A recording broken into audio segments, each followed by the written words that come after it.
Hi everyone, Stjepan here. Today I'm going to continue the Endgame series with some of Bobby Fischer's most famous and most beautiful endgames and endgames that he won brilliantly. So Bobby Fischer was famous for his practical play and practical decision making. I think that's one of the things why I admire him most, that he was objective regardless of the tournament situation and the material situation in the game. He would play the best move without any fear, and he wouldn't be biased to general rules that we know in chess. For example, when your opponent plays on the wing, you play in the center and stuff like that. He would play objectively the best move, or what he thought was the best move, regardless of what the general rules said. And I chose 4 endgames which I enjoy particularly myself. Some people would say that there are more famous Fischer endgames. They are probably true. But yeah, these are very instructive, all 4 very different, and I chose 4 endgames in 4 different periods of Fischer's career. We are going to start in 59, when he was just 16, and we will end at the peak and also at the end of his career in 1971 in the quarterfinal candidates match against Taimanov. Of course, only a year after that, Fischer had effectively stopped playing chess. If you're a patron of mine, you can find the PGN for the entire video in your feed. Okay, so let's start. In this position, of course, Fischer plays the move f4, keeping his pawn safe and making sure that the bishop has no targets. Now, this is a rook and knight versus rook and bishop endgame, in which there are pawns on both sides of the board. But because of how ineffective black's king is and how effective white's knight and rook are, White holds an advantage. Of course, in this position, you may be wondering, well, why doesn't Benko simply take on a2? Well, in this position, if the pawn on a2 is taken, then b3 traps the bishop. I should say that that this game was played in the 59 US Championship when Fischer was only 16, and this was his 3rd consecutive US Championship win. He was the youngest of all the participants, and he still just destroyed the competition. He only had 4 draws out of 11 rounds. So let's get into this endgame. Of course, bishop takes a2 is impossible, so Benko plays king f8. Now, Fischer's next move, I find, well, nice, b3 prophylaxis, just making sure that there is no trouble on the b file. Of course, not only guarding against bishop a2, but also rook to b8, which for the moment is impossible, but still, there could be counterplay. Benko plays a5, and now Fischer's next move is, again, extremely nice prophylaxis. He plays rook e3. Now, this may seem like a bizarre move, but Benko wants to play f6. Why does he want to play f6? Because his king has no other way to get into play. And if f6 is played, the rook would have to move, and black would gain a tempo. And Fischer knows that Benko has to play f6 anyway, so after f6 is played, he now has the opportunity to transpose into a much better rook and pawn endgame. So he plays knight e6 check. This, of course, has to be taken. Of course, if the rook was still on e5, then, for example, king b2, f6, he couldn't play this because his rook would also be hanging in the end.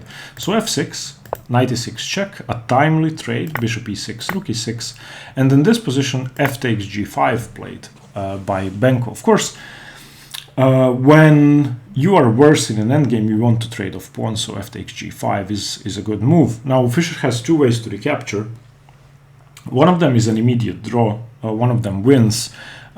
He played precisely, of course. Again, counterintuitively, he played f takes g5. We know that taking towards the center is sort of the principled way to play. However, if he had taken h takes g5, this would be an immediate draw, and I'm going to show you why.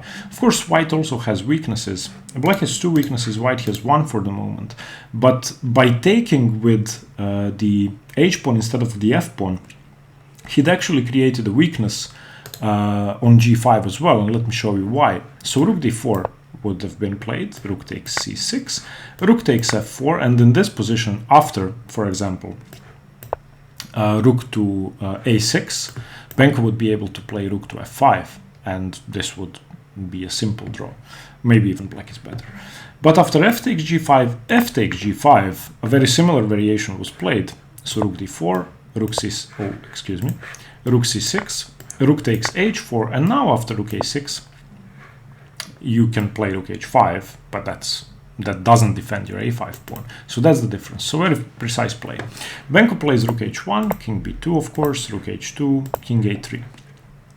Okay, now a couple of, well, restraining moves by Benko. He knows that he is worse, gives up the a5 pawn. And now this is interesting.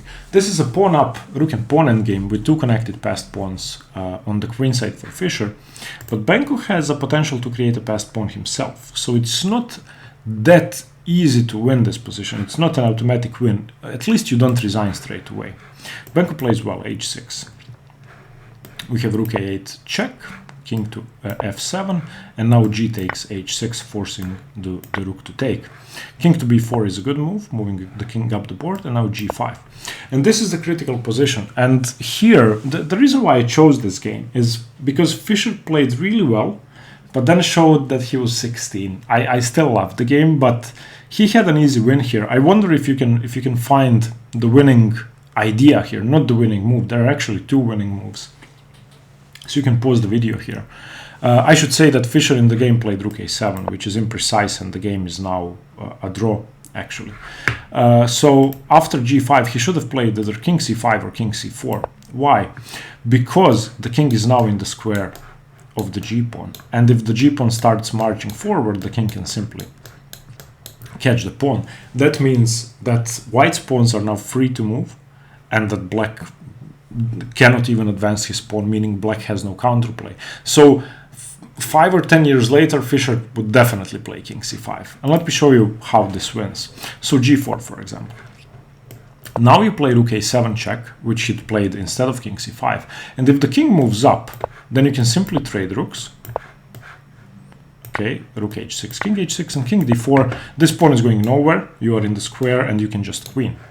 Alternatively, if after rook a7 the king goes back, then you just get behind the pawn, and that's just an easy win. Oh, excuse me, not here, but you go towards the pawn, and then you get behind the pawn once the king moves towards your pawns, because there's no way for black to keep up the counterplay. If, for example, black tries to get behind his own pawn, you have time to catch the pawn simply, and that's it. Okay, no, excuse me. You don't have time to catch it like this. Wait. Okay, I did not look at this. Just give me a second. I'll try to figure it out during the video. Yeah, I guess you just have to go back and get behind the pawn this way, and then mop it up with your king later on. The black king is too far away, and I think this is just easy, because the rook can never attack your a2 pawn, and your king has time to get here, and then the endgame is winning after you pick up the g2 pawn. Okay, sorry about that. So king c5 was precise, because the king would have had to go back to the back row. Instead, Fischer played rook a7 check, which now after king f6 doesn't allow the same resource. So after, for example, a4 and g4, you cannot trade rooks here, because your king is not in the square. So in the same variation, black would simply win this position. It could, maybe it's a draw, but I think black wins. No, it should be a draw. Okay, but anyway, it's a draw, and there's nothing white can do about it. So the same thing doesn't work. Therefore, this position is a draw for black. I'm going to show you how. So rook d7 played by Fischer, trying to get behind the pawn. G3, rook d6 check. I don't think this was too necessary, this check. He could have gone behind the pawn straight away. Of course, this rook cannot be taken because the pawn queens. So rook d7 check, king f6, and now finally rook d1, which he could have played immediately. G2, rook g1 forced. Rook g6, guarding the pawn. A5, king e7, a6. And in this position, you can again pause the video. There are basically two choices here. You can either win the b3 pawn, or you can win the a6 pawn. One of them draws, one of them wins for white. So in the game, Paul Benko went incredibly wrong, and I don't believe that he didn't know the theoretical endgame, the drawn theoretical endgame, which we are going to enter. He played rook b6 check, and after king a5 and rook takes b3, this is an easy win for white, and this is how the game went. I'm going to show you how Fischer won. This is incredibly winning. Instead of that, he could have taken on a6, and now this is an immediate draw. Why? Because after rook takes g2, king d7, rook c2, you try to cut the king off. But this is, if you've ever read Dvoretsky or Jesus de la Villa, this is a theoretical draw. The king is cut off by one file. All black has to do is get his rook to c8, and it's going to be a draw. We either have a Philidor position if the king enters, or we have a drawn rook and pawn endgame. So for example, rook b6 check, king a4, rook b8, I don't know, b4, and you can play rook a8, doesn't really matter, and then rook c8, and that's just a draw. If the king checks here, then this is a drawn king and pawn endgame. If the rooks are traded off, it's a drawn king and pawn endgame. So he could have drawn that way. Instead, rook b6. And now, after rook a3 check, king b6, rook b3, king c5, rook a3, a7. This pawn cannot be taken because of rook g7 check, so king e6. Rook g7 saving the pawn, and now this is over. Rook a1, king c6, rook a2, king b7, and all Fischer has to do now is play king a8, rook b7, and that's it. So that was a win for Fischer. I thought this was a great game to show that he wasn't a superhuman, that he still made mistakes, but he got his opponents into very difficult positions in which they had to make decisions which are tough to make. Okay, moving on. We are going to have a look at a game between Fischer and Mikhail Tal, played in the 1962 Curaçao candidates. So after the Stockholm Interzonal in 1962, 8 best players played the candidates to determine who would challenge Mikhail Botvinnik, who was the world champion at the time. In the Stockholm Interzone, 6 of the candidates were selected. Okay, so it was a very interesting tournament. Fischer did not win, unfortunately. Petrosyan won, but he still had a good score. Okay, so we are starting in this position after g6 by Tal. Now, why is this position interesting? Well, it's again a bishop versus knight rook endgame, and Tal is actually a pawn ahead. Tal has 2 pawns on the queen side, as you can see. But because of the king activity, Fischer's position is so dominant, and the fact that his king controls the king side, and the fact that his king can enter the g5 square, makes this position very hard for black to play. So let's see what Fischer did. He starts with pawn to f3, and this simply gives him the option to safeguard his second rank. Knight d7 was played by Tal, and bishop d6, of course, Fischer does not want to trade. Rook c2. And now this seems... Well, when I was first looking at this game, I couldn't believe that this is an easy win for white, or that this is winning for white. So Fischer plays g3, saving his g-pawn.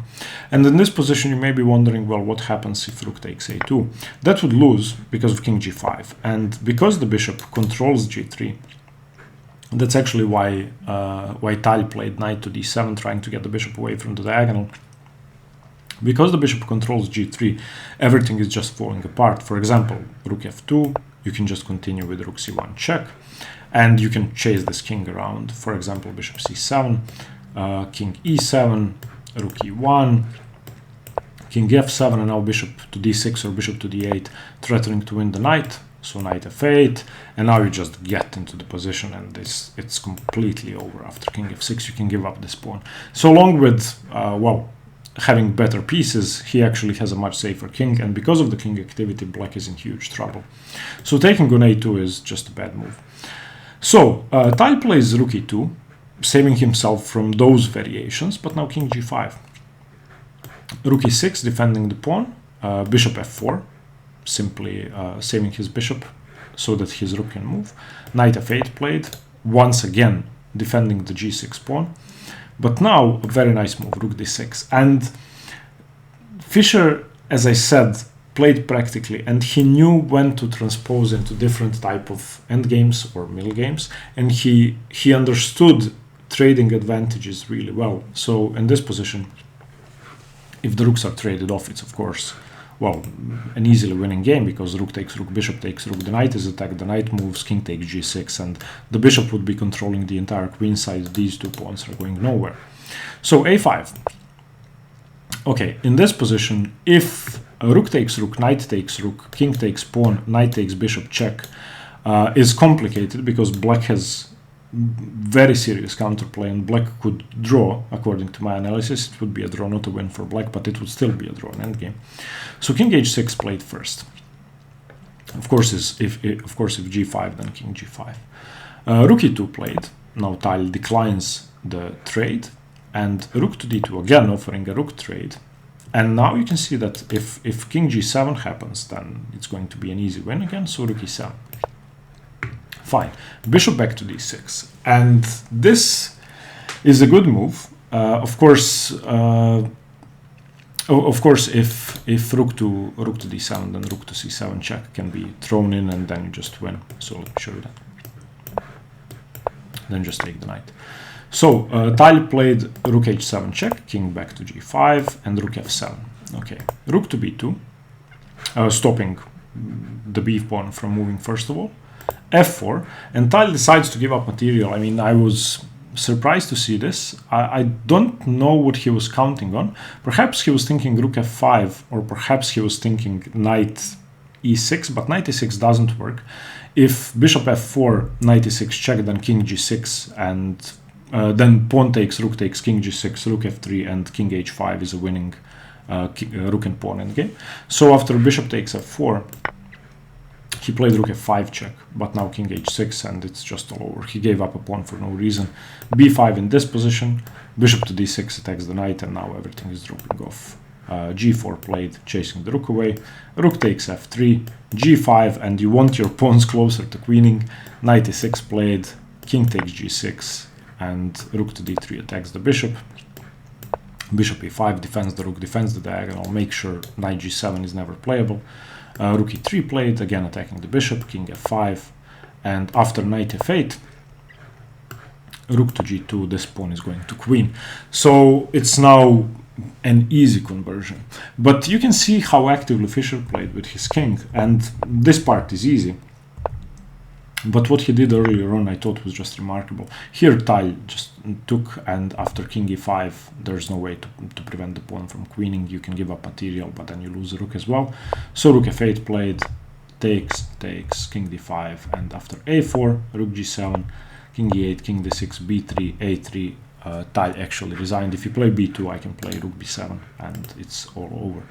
So coming back to the starting position, okay, after bishop d6, and let's say here with king g5, this is just such a dominant position in which Fischer played very precisely. Tile did not know what to do, and then he just went crazy with that sacrifice. I mean, I'm sure he thought knight e6 worked, but he probably miscalculated. Okay, this game is probably the most famous one. This is the game he played against Gligoric in the 1970 Olympiad in Siegen. Fischer had the black pieces here, and this game is very interesting because his play was so powerful, so relentless, and so merciless that I'm sure Gligoric just wanted to cry. I mean, he must have felt so hopeless at several points in this game. I just cannot imagine how we can play a game against such a monster as Fischer in 1970. So we are starting in a position where Fischer has 6 pawns, Gligoric has 5, but of course the g6 pawn is very weak. Excuse me, the g3 pawn. And Fischer has a bishop for knight. Now, this bishop is a remarkable piece. It controls the entire board. It defends the f6 pawn, it controls a1, it controls g1, it defends the c5 pawn, and it essentially breaks up White's position in half. And it also makes White's king unsafe, because a bishop in combination with a rook, especially with 2 rooks, is a deadly attacking machine. Now, Fischer is famous for his rook and bishop attacking endgames and combinations. Excuse me. So, let's start. Fischer played king f7 in this position. Just let me show you one variation which I was looking at. how many of us would be tempted to just liquidate into what we think is a winning endgame, which may be winning, but it's far more complicated than it should be. So let's look at bishop takes c3, and of course rook d takes c3, attacking the c5 pawn, rook e4, rook c5, rook e2 check. You cannot take because you essentially get mated. So king g1, and in this position you can pick up this pawn, black can pick up this pawn, white can pick up this pawn, and it's better for black, but it's not clear. Of course, the engine would probably win almost all the time, but humans can find counterplay. So instead of that, Fischer plays practically. He plays what he thinks is the easiest route to victory, and that's what I admire about Fischer. He plays king f7, getting his king into the center. This bishop is going nowhere for the moment. King takes g3. And now king e7. And now you can see what this bishop provides, what this pawn structure provides. If you think about the perfect square for the black king, it's definitely the e5 square. If the king gets to e5, then the e4 pawn is weak. After that, the f5 pawn is weak. And after that, white king is getting mated if the black king gets into the position. So this is stage one. Get your king to e5. Okay, so rook to e1 played by Gligoric doesn't really make much of a difference. He cannot do much. What Gligoric can try and do is play on the h file, get his rook to h1, and just try to break on the h file. So we have king d6 and rook h1 finally. So he could have played rook h1 on the last move. Rook e7, h4, and rook h7, preventing, of course, h takes g5 because the rook is hanging. Also, if h5 is played, then the position is locked, and that's actually what happened in the game. So Fischer played rook h6. Now, he has two targets. He has a target on h5, he has a target on e4, and we are continuing with the next stage of our plan. You can see that crucially, the white king doesn't have the option to enter f4. If the white king could enter f4, then the position would be probably a draw. So king f3 played, and now king e5. Stage one complete. All of Fischer's pieces are perfect, and he has a couple of ways to play this position. He can double on the h file, try to, well, infiltrate there, or he can try to trade the knight, win the e5 pawn, in the case of white not having too much counterplay after that. So Gligoric recognizes that and plays, of course, knight e2. If he hadn't played that, then trading would be more favorable. Okay, and after knight e2, an excellent move by Fischer. In this case, the king defends the bishop, the c-pawn defends the bishop. If, for example, let's just give a random move to black. If knight takes bishop, then pawn takes, and there's absolutely no counterplay on the c-pawn, because the rook can come back to defend. And if two rooks attack the d5 pawn, the d4 pawn, then the other rook comes into play, and this is a protected passed pawn. Once black manages to consolidate his stuff, he is going to have an easily winning game. So Fischer, of course, did not play a stupid move like rook h7. He played a4, creating another weakness. Okay, knight g3 played, which frees up the h1 rook from the defense, and now another excellent move. Just such powerful play. What would you do here to make white's position even harder to play? Okay, Fischer played the move c4. Now this basically has to be taken, otherwise you lose a pawn. You don't really want to take on a4 because you lose a rook. If you move your rook, you lose a pawn, so you have to take. And after b takes c4, not recapturing, not playing passively, he plays rook to b2, targeting a greater weakness than the c4 pawn. Okay, knight f1 played, and now the most remarkable idea. So here you have a couple of options. You can play c5, fixing the target on c4. You can take on a2, which isn't a bad move. You can try to play for rook b7, rook h7, taking the h5 pawn, but in that case the knight comes back. I think most humans would simply take on a2, and that's okay, black is better. But what Fischer did is cruel. After what he did, Gligoric could have basically resigned. He didn't yet, but he could have resigned. So find the absolute best continuation for black in this position. Pause the video while I drink espresso. Okay. I'm sorry if you can hear my dog playing in the room, because my dog is playing in the room. So, yeah. Okay, so what Fischer did is rook takes pawn, sacrificing an exchange. Of course, Gligoric has to take, so rook takes. And now rook f2 check. And after king to g3, rook takes knight. This position is so winning.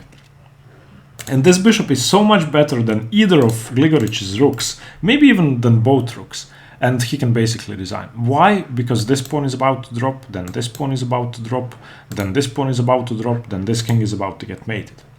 Okay, Gligoric plays rook to h8. We have king takes e4, attacking the rook, rook a3, attacking the a4 pawn, rook g1, king to h2, attacks the rook, but the rook is defended, and now rook to c1 played.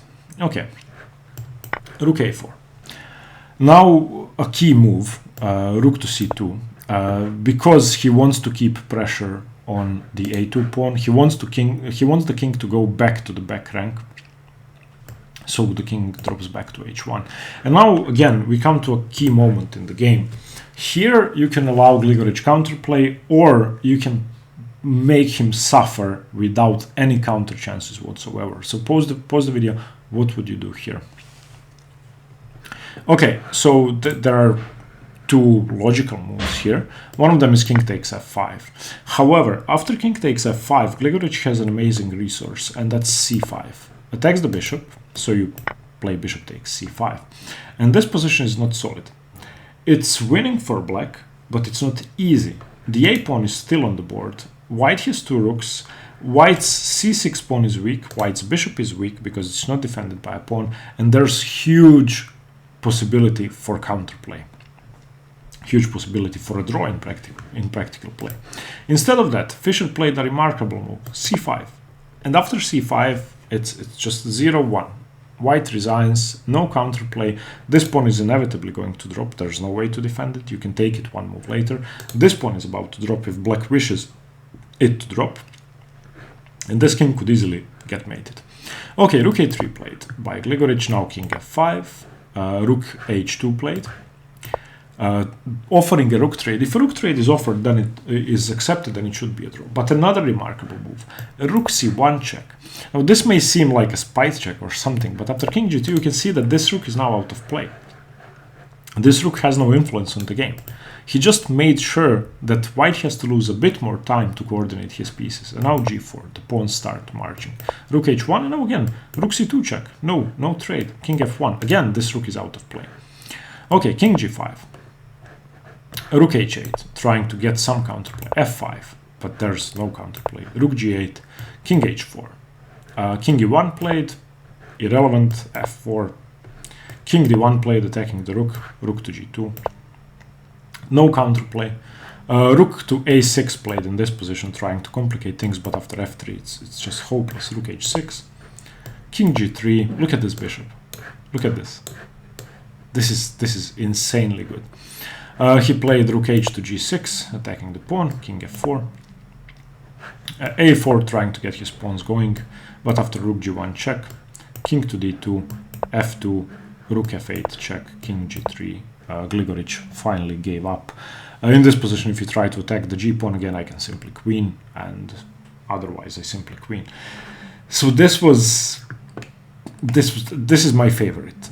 Okay, so let's get back to the critical position. So after knight f1, this idea of giving up the exchange and trading off his rook for the knight is astonishing. Second point, in this position, you would be winning after king f5, but after c5, there's nothing for white. White doesn't have moves. Just insanely good. Okay, the last game we are going to look at is Fischer Taimanov from 1971. Now, as you may know, in 1971, Fischer had the greatest winning streak in the history of chess, and I don't think that record will ever be broken. 21 wins, consecutive wins. And what's remarkable is that that wasn't against some random players or random grandmasters. It was against the world's best. So after the Palma de Mallorca Interzonal in 1970, Fischer, of course, qualified for the candidates, and he played the first candidate match in June of 1970 against Mark Taimanov. So Taimanov was, of course, a great Soviet player and a great pianist. Fischer destroyed him 6-0. After the match, Taimanov supposedly said, "At least I have my music," which, I mean, that's just... You're one of the top Soviet grandmasters, and then a 20-something-year-old guy comes and destroys you 6-0. You don't lose 6-0 in top-level chess. You just don't, until Fischer came. And after Fischer, nobody lost 6-0 at the top. So after this, he went on to the semifinals, destroyed Larsen 6-0, and then in the finals of the candidates, Petrosyan managed to get 4-2. And of course, Fischer won and went on to defeat Spassky in the World Championship match. So anyway, this is Fischer Taimanov. Fischer is playing white.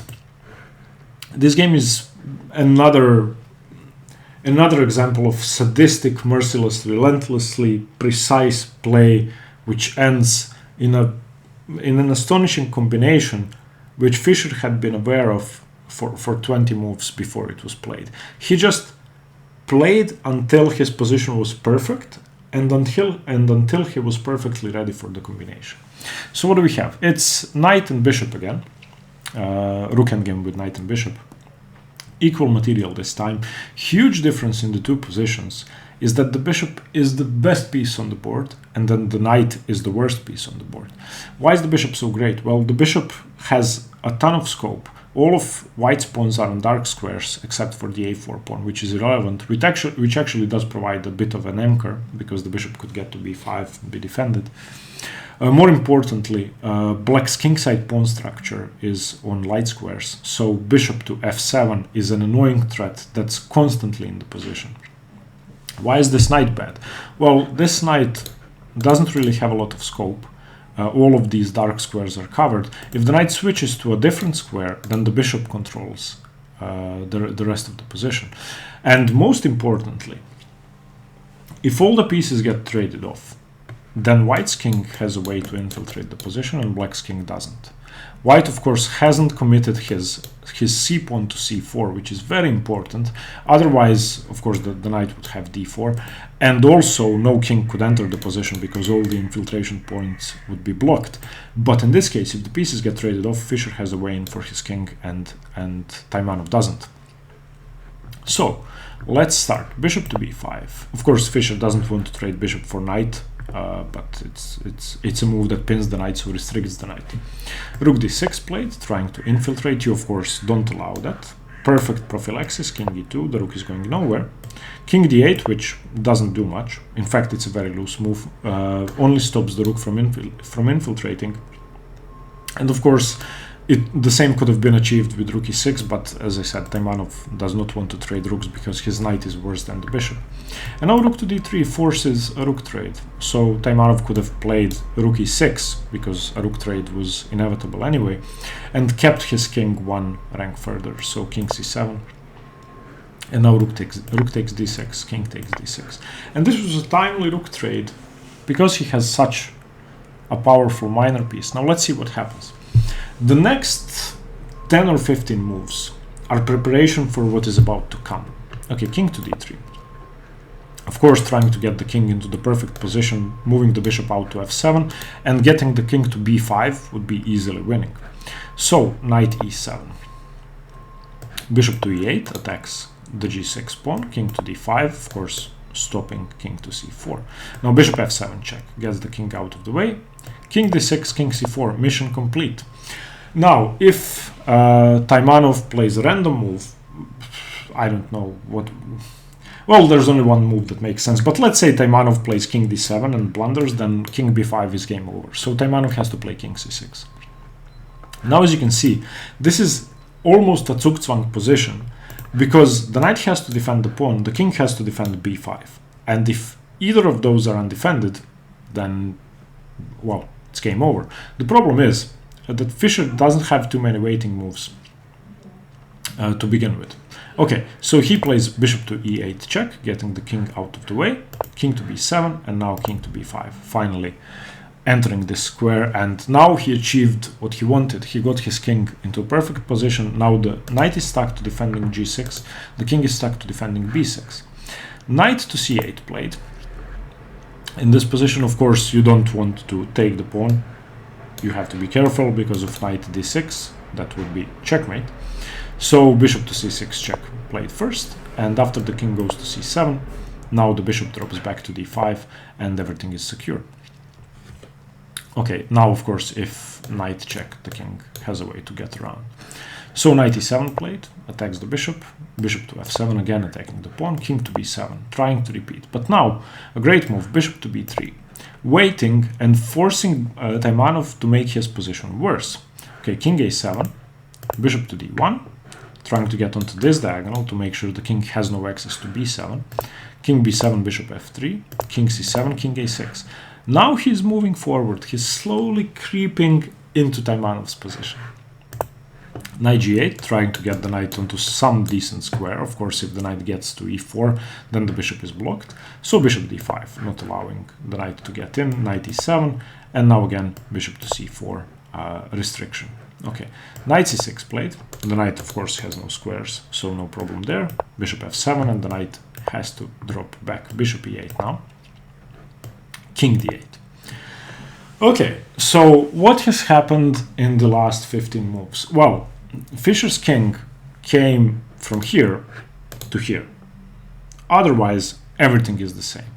He had to be a bit careful, avoid a bit of trouble with some mating threats, avoid allowing the knight to get into e4, which would force a trade, and then it's questionable whether Fischer would have caught the best e-pawn from queening. In any case, even if he did, Taimanov would have time to play b5 here, liquidate the pawns and draw. But he achieved this ideal position. The bishop attacks g6, the king attacks the b6 pawn. And Taimanov thought he would cleverly attack the bishop, forcing it to move and then drop back to defend. But I think it's obvious by this point. Find the winning move. Okay, Fischer simply took on g6, and this is annihilation. This is over. Of course, knight takes g6, you have to take the bishop, and now king takes b6. 1-0, it's game over. King d7, king takes c5, knight e7 trying to come back, but now simply b4.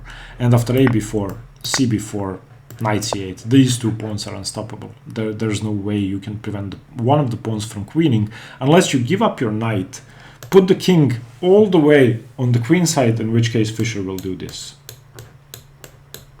And then this. And queen. So a5, knight d6, b5, knight e4 check. This pawn, that doesn't make any difference. If the pawn is taken, then just queening. So king c8, king c6, opposition, king b8, and b6. And in this position, Taimanov resigned. I mean, this is a remarkable play. So he was so patient. He waited until everything was absolutely perfect before he just struck and played the winning combination. I hope you liked the 4 games. I mean, I really enjoyed them when I looked at them for the first time. The Endgame series is from now on going to be practical endgames. I'm going to be covering endgames which I like, which I think are instructive. I decided to start with Bobby Fischer because he is my favorite player. Also wanted to take a bit of a break from opening theory. So sporadically I'm going to be covering some nice practical endgames. Thank you very much for watching. Let me know what you think and stay tuned for more chess. Bye bye.